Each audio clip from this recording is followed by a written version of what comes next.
to save her older brother. She took a 1 million deal and gave herself up to a powerful CEO, and agreed to have his child. Meyer had seen plenty of people who only cared about money. He did not want to accept Zylan's offer, but thinking about his brother passing young, and how he was the only heir left, and how his mother was set on having a successor, he agreed to Zylan's bargain. For him, if money could handle it, then it was not worth worrying about, so he immediately took Shilin out of the mansion. Shilin did not know where he was taking her, until Meyer brought her to the hospital for an intimate women's health exam. He wanted to make sure she could have a baby. Shilin was furious inside, but for the money she kept quiet. When Meyer saw the report said she was healthy, he finally took her to his office, and drew up a contract for their arrangement. As a businessman, he felt that was the only real safeguard. He also added one extra clause: if either side broke the agreement, they would owe the other 5 million in damages. Shilin insisted the deal stay strictly between the two of them, and not be shared with anyone else. Meyer agreed. Then Shilin signed her name with tears in her eyes. Meyer did not care to understand Zylan's situation at all. He simply saw her as someone who would do anything for money. That night he had his mother come over to complete the engagement ceremony, but he refused to show up in person.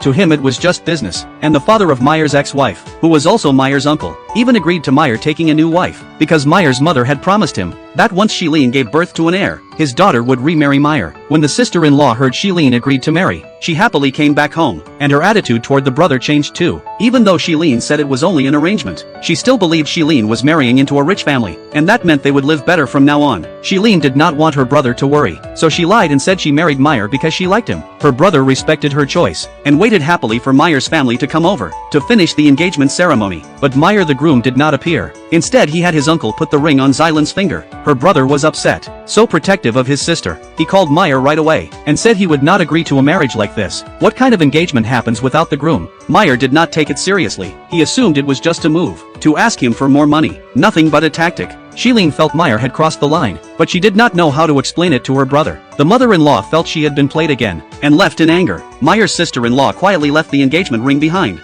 trying to ease tensions on both sides. When Zylan's sister-in-law found the ring, she excitedly tried it on her own finger. After admiring it for a moment, she handed it to Shilin, and told her to put it on herself, saying the wedding had to keep moving forward. Her brother grabbed the ring, and decided to return it to Meyer himself. He would not let his sister be treated this way. But the next day, Shilin got a call from Meyer's lawyer, saying Shilin had breached the contract, and they were demanding 5 million. Shilin did not know how to explain, so she ran to the office building hoping to see Meyer, but Meyer would not acknowledge her. She waited until it was dark before she finally saw him. Shilin explained. Her brother only said those things to protect her, and she could not bring herself to tell the real truth. But Meyer did not want to hear it. He told Shilin to pay what the contract required. Then he got in the car and left. Shilin wanted to go home, but her sister-in-law said if Shilin could not resolve this, she would divorce the brother. Shilin walked the streets feeling helpless, not knowing what to do. Remembering what the doctor had told her, she ended up going to Meyer's house